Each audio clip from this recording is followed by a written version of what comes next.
Good morning, I'm Sunita and welcome to PodTails. I'm talking with Nims Obunge, who's running to be the first Black Mayor of London. So Nims, as the sports, media and culture capital of the world, how do we stay relevant? Hey Sunita, I remember the 2012 Olympics and the build up to it. I had the privilege of being the chair of the Black Leadership Empowerment Network for for LOCOG 2012, and the whole idea was we were trying to ensure that the Black community got the best deal within, got a relevant deal within London, and we wanted to ensure that all communities were brought alongside, and I was sitting as a member of the community relations executive team. And London did a great job in showing the world that we had the greatest and the best within our nation and our city. And I want to see that happen still again in this post-COVID world. Yeah. I think that there is so much that we have to offer. For 20 years, I used to host, over the last 20 years in different parts in time, I hosted the London Week of Peace, and we had many sports and cultural events across London. I remember facilitating the multicultural evening of celebration at Alexandra Palace, and we had every culture that existed in our capital at Alexandra Palace. And it was, the Turkish, the different African communities. We had Irish dances. I mean, just the whole beauty of what London represented. Yeah. We brought that to Alexandra Palace. Then we held street concerts. We took it over to Finsbury Park. We did things in Trafalgar Square. I really believe that London is such a rich melting pot of cultures, and we also have our West End culture. We have our evening culture, night culture in the pubs. We have some amazing pubs in London, and what we've got to do is look at culture in all its ramifications across this great capital. And then when you talk about how we maintain that, we've got to ensure that people don't feel, having come out of a lockdown, that there is no opportunity for us to build on what we've already had in our capital city.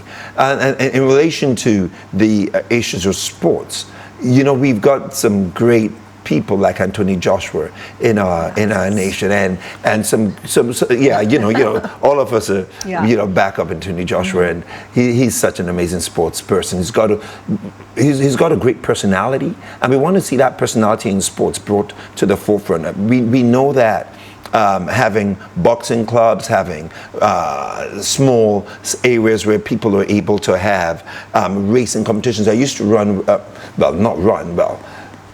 should we say, I used to have Christina Horogu, who was the 400 meters Olympic champion, lead London peace runs. And I didn't run with her. She gave me a medal after I ran. But having done things like that, bringing Londoners from all parts of London and further afield into our capital city. We ran across the city, we ran in parks. In different years, we did different things. I want to see London thrive like that. Getting the community involved. That's the whole idea. That's what this was. Like not just the Olympics, but like the London Marathon. I mean, absolutely. It's just so much fun, and you really feel connected, that the whole city's connected and behind it. You see, here's the thing. We have led, and we want to continue to lead. And that's why we're moving forward together. And one of the things, this conversation that we're having is about sports, and it's about culture, it's about young people. And one of the things about young people I would like to see, I got into this space working across London and passionate about London in my 30s. In my 20s, I was doing some things still relevant to London, but not as significant as I did thereafter. But I always felt that our voice, when I was a younger person, that our voice was often missed. The voice of young people were not being listened to. So one of the things I want to ensure we do is we have a Chamber of Commerce for young people, and that the Chamber of Commerce looks at the whole raft around not just business, but sponsorship and support for innovations, ideas that young people have, and having that Chamber of Commerce in every part of London, in every borough, in all our 32 boroughs and the City of London, allowing young people feel that they're representative of what happens in our city, making sure that they're part of that hub that forms the cultural and the sports hub of our city, and not just ignore young people, not just saying young people, because again, there's a conversation to be had about those who are old age pensioners who have given so much to our city.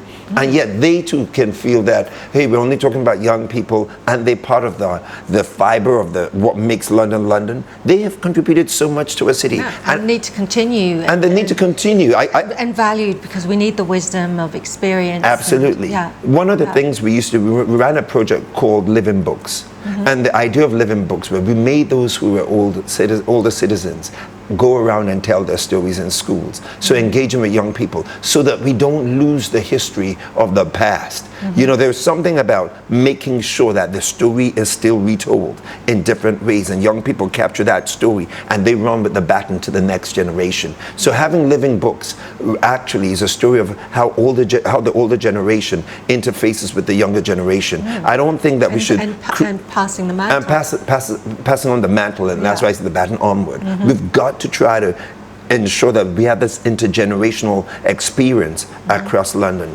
How old do you have to be to vote? Well, you see, if you're 18 and above, you have a right to vote. And we're looking for those who are 18 and above to make sure you vote. Young people, this is your moment. With Brexit, it happened and folks felt young people were not included. In the last elections, what happened was you had the mayor won by 1.3 or 4 million votes, if I recall, and that was on the second count. And in reality, we're in a city of 9 million people. In essence, your vote was excluded. Many young people did not vote. And here, Sunita, I want to encourage Londoners to take responsibility for the future. Don't sit back and say it was done to us. We have a great opportunity. And I'm not running as mayor on my own. I want to be the people's mayor. I want to run and I want to win because you voted. I want to run and I want to win because you chose to participate, not just in the vote. But Sunita, I want every Londoner to participate in the journey we're going to have in the future. I want us to make sure that we make this city thrive. We make this city so great that the world wants to come in. We might have come out of Brexit, but I tell you, Londoners, we can arise. We're up to the challenge. We're up to the challenge post-COVID. We're up to the challenge to make our city an amazing city. The way we do this is by moving forward together. Let's run together, let's win together, and let's make this city a great place to be. That's my message to Londoners. Yeah, I love that. Yeah, because you're going to inherit the city. You're going to be running the city. They are, and that's why we're going to have a Chamber of Commerce, and I want to have something of a youth, I won't call it youth parliament, maybe that's for another time. I like that. But I like the idea of having young people involved in the future of what happens, the dynamics of what happens in our nation, what happens in our city. They should not feel like we're just only talking about gun and knife crime. They're much greater and much better than just that. We shouldn't just talk about young people in the context of the challenges. We have great opportunities. So you'll give them an opportunity to have other things to talk about. Oh, absolutely. Yeah. In many communities, we've had the poverty of aspiration, the poverty of opportunity, and sometimes the poverty of mindset. So we need to adjust that and start showing a different picture. Yeah. And by showing that different picture, I believe as Londoners, we can do much more. Exciting. Talk about young people inheriting the city, but that's also the problem. So what about climate change? Well, you see, Sunita, it is so it's so important that we see young people as part of that fight to ensure that the future is secure. And the future can only be secure when we start talking about zero emission zones, when we start ensuring that this city is, when we talk about the carbon emissions in our city are reduced significantly. I want to ensure that what Londoners are part of is they're part of that campaign, the climate change campaign. In the United Kingdom, we've been said to do quite well, and we're doing quite well in the sense that we've got bikes on our streets, which we call the Boris bikes, but that's great. I think it's important that we're looking in our campaign. We're looking to have electric cars all electric cars in our city by 2030, thereabout. We're working towards that, but that's what the campaign says. If it's possible, we've got to work together. I want to talk with the experts, but I want young people around the conversation again. It's all about ensuring that we have a conversation that's relevant about climate change. There's a significant climate change conference happening in July here in the United Kingdom. We want to make sure we're around the table discussing with leaders of government and ensuring that we do all we can to secure the future of our young people and this nation and our city. We've talked about a lot of things, and you've taught us a lot, and you've stood up for what you believe and for what you believe you can do and will do. What's your message to London? Sunita, on May the 6th, and in some cases before, if people are going to be using the postal vote, London... Wait a minute, so they can vote before the 6th? Absolutely. So people who are not going to be voting on the 6th of May will be using their postal votes. And when can they do that? The Electoral Commission will be getting in touch with Londoners, but I will anticipate that'll be a few weeks or so before the election date. So we're saying to Londoners, whether you use your postal vote or you know your neighbors, some who may be shielding and some who may be old and not want to go to the ballot box, they will be taking at home. And there are so many people, and I know this, that the Labour, some former folks from the Labour Party have told me that that's what they rely on very strongly. They rely on the postal votes. So old folks voting for Labour and hopefully maybe forgetting about other candidates like ourselves. So we want them not to forget. We don't want any mom, dad, grandmother, grandfather to forget about us. We're in the race. I'm in the race to win it. And I want you all to encourage your mom, your dad, your grandfather, your grandmother, your uncle, your auntie to vote for Nims Obunge on the ballot box when they get the opportunity to vote. But then we also want to say to those of you that will go out and vote on the 6th of May, that tick that box so that we have this movement that wins London for all of us. It's a victory for all. On the 6th of May, we're asking all Londoners to get to the ballot box, tick Nims Obunge.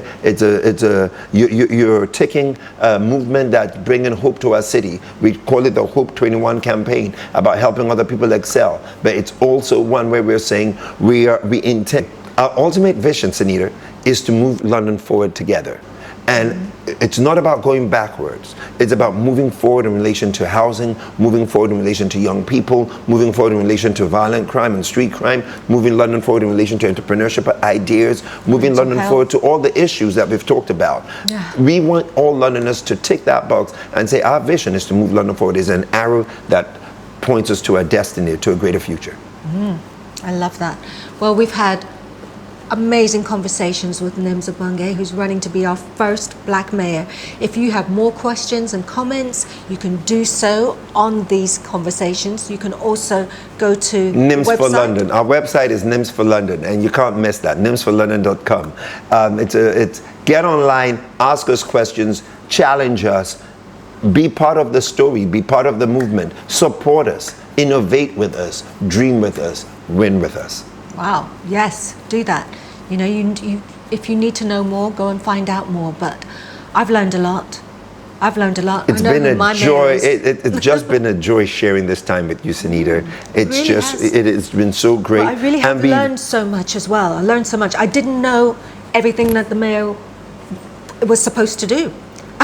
You know, because you have, some people think the mayor is decorative, like a lot of the sort of local community mayors and things like that. Mayor has a lot of power. Mayor can make a lot of difference. He has a major responsibility. Yeah. And it's a responsibility he shares with all Londoners. Yeah. And we've got to do this together. Yeah, let's do it together. Thank you so much. Thank you, London. I look forward to your vote.